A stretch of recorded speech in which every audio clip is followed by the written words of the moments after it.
Iran and Israel, two of the most explosive hot zones on the planet. We'll talk about it today on The Hot Zone. This is The Hot Zone. Engaging with the news in a whole new way, international war correspondent Chuck Holton brings insight into areas of crisis and lets you help those affected. So I've got my friend Erick Stakelbeck on with us today to talk about what's going on in Israel. Erick, welcome to the show, and tell us a little bit about your program on TBN.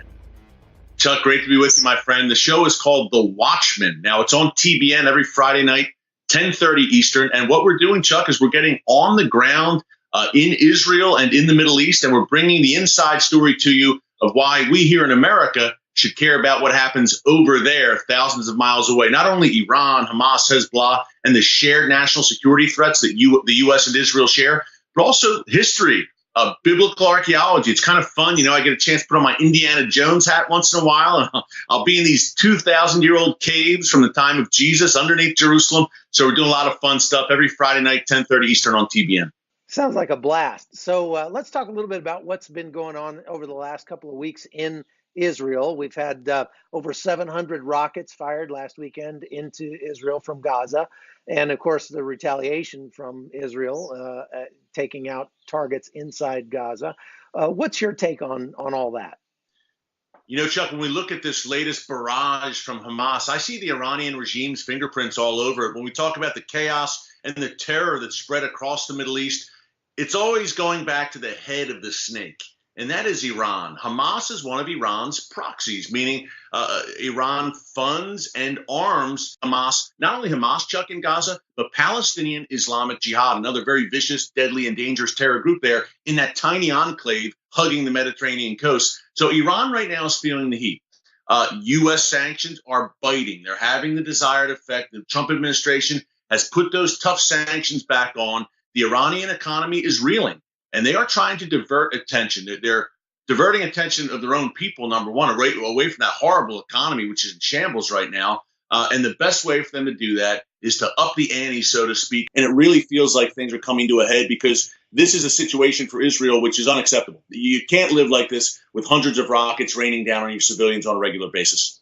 Yeah, that makes sense. Now, let's talk for a minute about what happened this last week with the U.S. military scrambling some naval forces over to that region in response to some sort of unnamed threats from Iran about attacking American interests. What do you know about that? Yeah, Chuck, this is very interesting. The report was, or some reports emerging about this, were that the U.S. officials believe that the Iranian regime may have been transporting ballistic missiles by boat.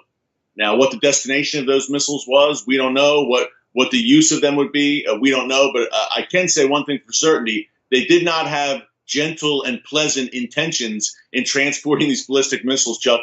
This is a major problem because the Iranian regime, I think back to that disastrous Iran nuclear deal, which thankfully the United States pulled out of last year. In that nuclear deal in 2015, Chuck, the Iranian regime's ballistic missile program was not on the table, which was astounding. They have one of the largest ballistic missile stockpiles in the entire Middle East. They're working on intercontinental ballistic missiles, which could one day reach the U.S., God forbid.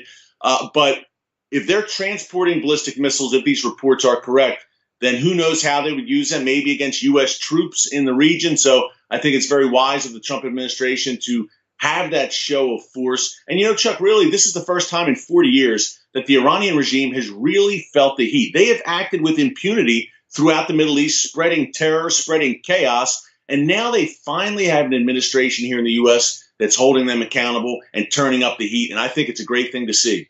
Well, let's talk about the Iranian Crescent, as they call it, going into Syria. Now that ISIS has been routed out of there, the Iranians have designs on that part of the world trying to create that land bridge between Tehran and Lebanon.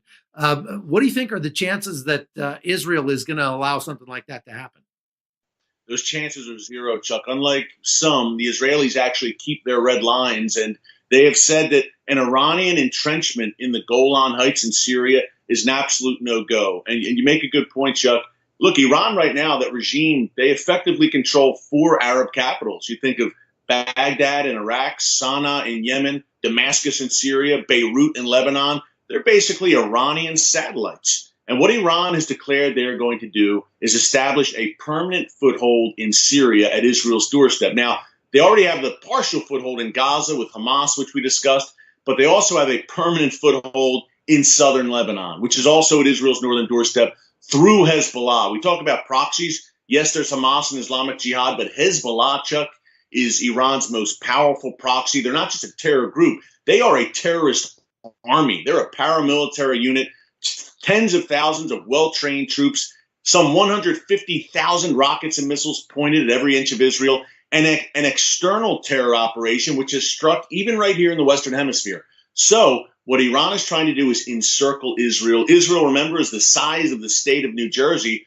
So they've had many head-to-head battles with Iranian forces over the past year alone, Chuck, where Israel says, no way will we let you establish a terror base in the Golan Heights, that vitally strategic mountainous area that separates Israel and Syria. Iran is determined to stay there and create a perch there from which they can strike Israel. Israel saying no way. And that's why I think, Chuck, war is not a question of if, but when. I think there's a great northern war coming, I guess you could call it that, with Hezbollah, Iran, and Israel saying no more. We can't let you do this. Well, I think back to the sort of undercover operation that happened back during the last Bush administration when Iran took out Syria's nuclear reactor that they had built secretly to create a nuclear weapon. And I've been reading a book about it. The Israelis went to the United States. They let them know what they had as far as intelligence was concerned, hoping the United States would do something about it. In the end, I think, Israel's red line was a lot shorter than the United States red line because of that very reason. It's an existential threat for them. And so they ended up taking it out. What do you think is going to be the upshot of Iran and Russia and Hezbollah and Turkey all vying for this region just north of Israel now inside Syria? Yeah, I think we see some of the world's most dangerous actors gathered in one place, Chuck, and they're all right at Israel's doorstep. An interesting thing here is that Iran, Russia, and Turkey, who are the 3 major players there in Syria, they have this strange alliance right now. Over the past 2 years, on several occasions, Chuck, we've seen Vladimir Putin, President Erdogan of Turkey, President Rouhani of Iran meeting together in various capitals, literally raising their arms together in victory. That's what the video and the photograph show. So these 3 nasty players, and Turkey, a so-called NATO ally, I count them today among the nasty players, with Erdogan, who is a radical Islamist of the Muslim Brotherhood strain, who is viciously anti-Israel, who's turning Turkey away from the West. These 3 have a very rosy relationship right now, Chuck, which, as you know, historically, they were usually in previous centuries at each other's throats there. But now they have this strange alliance in 2019. None of this bodes well for Israel. Russia is in Syria to stay. Iran says it's going to be in Syria to stay, but that's a red line for Israel. And I'm sure Turkey wants a chunk of Syria as well. None of this bodes well for Israel at the end of the day. You mentioned that Syrian nuclear reactor, Chuck, that Israel took out in 2007. Imagine if the Assad regime had weapons of mass destruction right now. Look, they did have a biological chemical weapon stockpile. They were trying to develop nuclear weapons until Israel took that reactor out. In 1981, Saddam Hussein was trying to develop nuclear weapons until Israel took it out. In 2019, the Iranian regime is also trying to develop nuclear weapons and the intercontinental ballistic missiles, again, to deliver them far beyond the Middle East. And who knows if Israel, once again, will be forced to act to take out that threat and kind of serve as the first line of defense for the West in that regard. Well, we saw a really limp-wristed and feckless response by the Obama administration to all these threats. And that, I think, contributed to the getting us to the point where we are today, as far as the danger goes and the risk goes for Israel. How do you think the Trump administration's response so far has affected that? And what do you think that they should do in the future in order to sort of put the sort of dilute the threat. Yeah, yeah. I think it's been a very welcome sea change, Chuck, from the days of the Obama administration, which was, like you said, feckless, which literally delivered billions of dollars in cash in pallets under the cover of night by airplane to the Iranian regime and rewarded them for terror. Trump administration, to my mind, has taken a great stance so far in the Middle East and against the Iranian regime. Number one, the Trump administration said to Israel, we'll let you go. Do what you got to do. Do what you need to do to eliminate these threats and protect your people. Wow. No hands tied behind their back for the first time in decades. Israel doesn't have that situation. They can act freely against these gathering threats at their borders. Number two, the Trump administration has been very clear, both in deed and action, that they realize that Iran is a sworn enemy of the United States, that the Iranian regime is not going to suddenly change its spots and become a moderate, reasonable actor. There's no gray areas here. Sometimes evil is evil. This regime, these mullahs who are oppressing their people, who are carrying out terror attacks across the world, this is an evil bunch. The Trump administration knows exactly what it is dealing with. I think the great hope here, Chuck, is that the Trump administration continues to turn up the heat with sanctions against the Iranian regime. Remember, they even designated the Revolutionary Guards in Iran, which are the real power brokers in that regime. The Trump administration designated them as a terror organization, another big diplomatic move there. The ultimate hope, I think, is that the Iranian people rise up and rid themselves of this regime. We saw 1 million Iranians in the street 10 years ago, Chuck. We're coming up on the 10-year anniversary, 2009, against this regime. The regime brutally put that down. By the way, President Obama, that was a tear down this wall moment where he could have stepped up and got behind the voices of democracy in Iran. Instead, he said that he didn't want to meddle. So he didn't say a thing as the regime put the clamps on its people. The hope is that the Iranian people can rise up and overthrow this regime once and for all, especially as the economy craters. The people get very restless and they want change. Yeah, well, it's obvious that that culture respects strength. They respect the strong horse, and when we project that kind of strength, they're going to toe the line. I mean, if we can choke them out with sanctions, then hopefully we'll never have to bomb them out. And I think that's the tack that the Trump administration is taking right now. How is Trump continuing to be received, and his policies continuing to be received among the Israelis when you're there and you talk to them?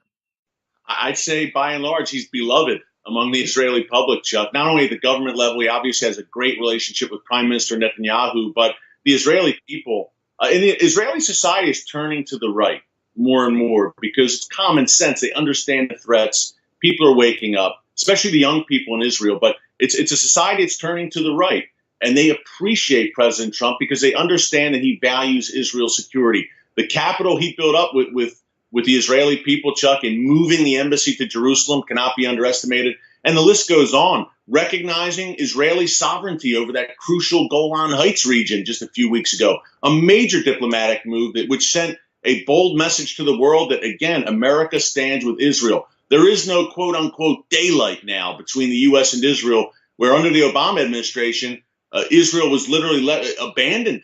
In the final days of the Obama administration, UN votes, viciously anti-Israel resolutions. The Obama administration could have stepped in and stopped them. Instead, they abstained. You won't see that from the Trump administration. Judging by what we've seen so far, Chuck, and I don't say this lightly, this is the most pro-Israel U.S. administration in American history since the days, at least, of Harry Truman, who recognized the state of Israel. So this alliance is stronger than ever, to my mind, and thankfully, because America and Israel share the same enemies, the same threats. So it's just plain common sense that we work together. Yeah, without a doubt, they're our best friends in that region. So what do you have coming up for your shows and the trips and visits you have planned for Israel coming up soon? Yeah, it's interesting. We were just on the Dead Sea, Chuck. This is pretty amazing stuff. The only boat operating on the Dead Sea. The Dead Sea, as everyone knows, is dead. It's a salty, salty sea. One of the wonders of the world, but nothing can live in there. We took a boat ride across the Dead Sea. We saw, number one, how the waters are receding. It's kind of an ecological crisis there, Chuck. But now that the waters are lower, it's revealing these amazing formations in the Dead Sea. Not only that, we have sinkholes forming along the shores of the Dead Sea, where there's actual vegetation and even some fish have been spotted, not in the Dead Sea, but along that shoreline. So in a weird way, it's almost like the Dead Sea is coming to life. So that's next Friday, May 17th. We have some shows coming up from the Golan border, the Lebanon border on Hezbollah. So about 75% of the show is filmed on the ground in the Middle East. So good stuff coming up Friday nights, 10:30 p.m. Eastern on TBN. Fantastic. Well, I encourage all of our viewers to go watch that, and I hope to hear from you again soon. Thanks for your time today. And that's really illuminating coming from an expert on the region. So I really appreciate your thoughts. Thank you. Thank you, Chuck. Anytime. All right, folks, that's it for today on the Hot Zone. Thanks for being with us. We'll see you again tomorrow. I'm Chuck Holt. The Hot Zone is produced by Amy Holton and Livefire Media. Copyright 2019.